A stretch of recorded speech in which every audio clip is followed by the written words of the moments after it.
So ayan mga guys, video pag may time, binibidyoan ko yung aming mga gamit. Yung aming dalawang mixer na ginagamit namin sa church. Ayan, ito nga pala ang aming bahay, simpleng bahay. At ito naman yung aming mga speaker na ginagamit namin guys sa church. Yan ay pan-church lang talaga yan. At ito yung aming mga wire na nakabox, yung gitara. Ito ang aming isang mixer na Yamaha.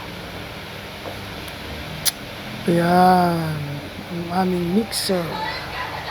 Ito naman yung isang mixer na titanium powered mixer. Ito naman ang aming 2 units na microphone, isang Shure at isang Sennheiser. Yan. Ito yung stand ng drum pad at yung upuan at yung mga stand ng speaker. Ayan. IMAX 4 na piraso yan.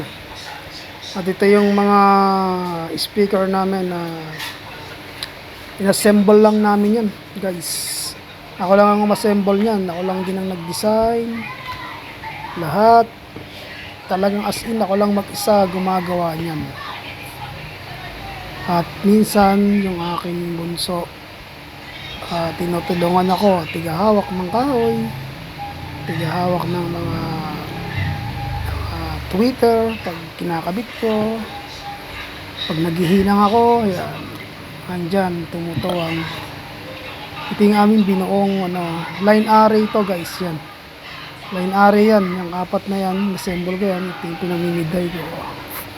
Yung dalawa na yun, monitor, pinaka-monitor natin. Ayan guys, salamat sa inyong panonood. God bless.